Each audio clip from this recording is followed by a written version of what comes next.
অনেকাংশে উন্নতি সাধিত হয়েছে। অনেক চিহ্নিত অপরাধীরা রাজধানী ঢাকায় অবস্থান করছে। সিন্ডিকেটগুলো ভাঙতে পারেননি। সরকার কিন্তু চরমভাবে এখানে ব্যর্থ হয়েছে।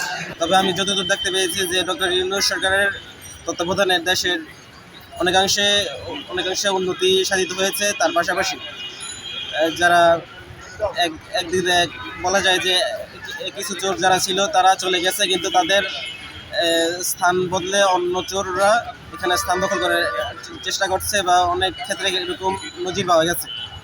জন্য সরকারের প্রতি আহ্বান যে তিনি যেন ওই বিষয়টা বিশেষ করে আইন শৃঙ্খলা এই বিষয়টা যেন কঠোর নজরদারিতে আনেন।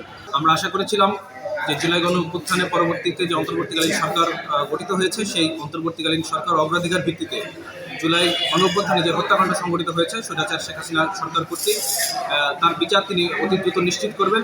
কিন্তু আমরা এখনো পর্যন্ত দুর্ভাগ্যজনকভাবে আমরা দেখতে পাচ্ছি যে এখনো পর্যন্ত কিন্তু বিচার কার্য শুরু হয়নি। একই সাথে আমরা আশা করেছিলাম যে বাজার সিন্ডিকেট ভেঙে দিয়ে যে উচ্চ দ্রব্যমূল্য, সেই উচ্চ দ্রব্যমূল্য সরকার নিয়ন্ত্রণ করবে এবং জনগণের ক্রয় সীমার ভেতরে পণ্যের দাম তারা সেটি নিয়ে আসবেন। কিন্তু আমরা এখানেও দেখেছি যে সরকার কিন্তু চরমভাবে এখানে ব্যর্থ হয়েছে।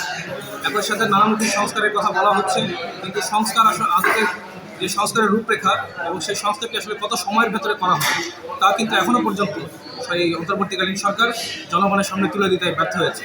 এখনও অনেক চিহ্নিত অপরাধীরা রাজধানী ঢাকায় অবস্থান করছে, বিশেষ করে বিশ্ববিদ্যালয় ছাত্রলীগের নেতারা যারা আমাদের শিক্ষার্থী বোনদের গায়ে আঘাত করেছিল, তাদের উপর হামলা করেছিল। সেই ছাত্রলীগের নেতারা এখনও ঢাকায় অবস্থান করে, তারা মাঝে মাঝে মিছিল করে, কিন্তু আইন শৃঙ্খলা রক্ষাকারী বাহিনী তাদেরকে ধরতে পারছে না। এটি আমি মনে করি যে সরকারের জন্য একটি প্রধানতম ব্যর্থতা এবং আমাদের জন্য হতাশার। এর বাইরে দুর্নীতির লাগাম টেনে ধরা যে এটি মানুষের প্রত্যাশা ছিল, সেই জায়গায় এই অন্তর্বর্তীকালীন সরকার এই অল্প সময় যতটুকু করা যায় আমার মনে হয় যে তারা কিছুটা সক্ষম হয়েছে।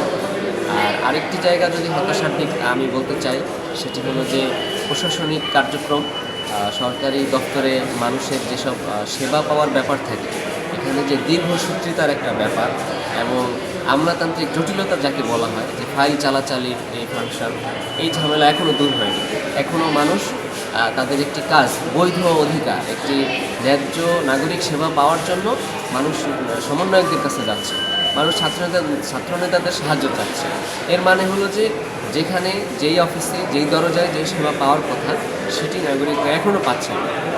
এটিরও প্রধান কারণ আমি মনে করি যে প্রশাসনে, জনপ্রশাসন সহ সর্বস্তরে যে দুর্নীতির মাধ্যমে এবং অবৈধ নিয়োগের মাধ্যমে যে সকল ফ্যাসিস্ট বা তার দোসররা রয়ে গেছে, এখন তাদেরকে অপসারণ করা হয় নাই, বরং পরবর্তীতে রাজনৈতিক যেই মেরুকরণ এখানে সৃষ্টি হয়েছে, তাতে আমাদের সেই পুরনো জঞ্জালের মতোই দুর্নীতিগ্রস্তরা আবার রাজনৈতিক ভাগাভাগিতে ব্যস্ত হয়ে তারা নিজ নিজ চেয়ার হেফাজত করতে সক্ষম হয়েছে।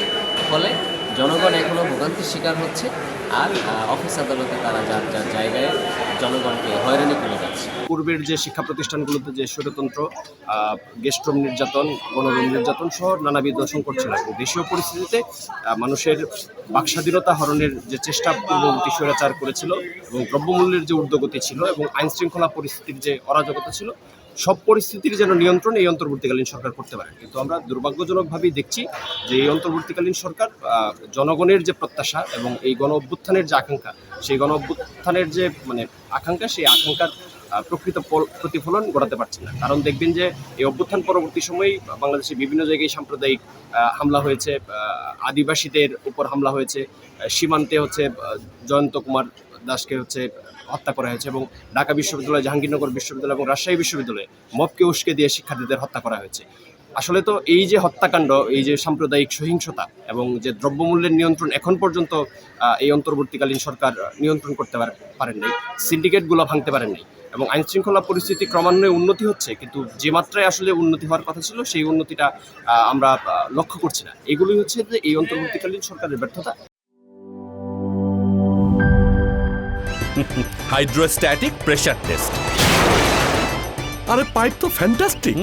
ইম্প্যাক্ট টেস্ট, দেখেন কত চাপ নেয়, প্রেসার যতই হোক এই পাইপ ভাঙবে না। মাটির 1250 ফুট পর্যন্ত গভীর চাপ নিতে পারে আরএফএল ইউপিভিসি গ্লাস পাইপ। পাইপের বস, না কিনলে লস।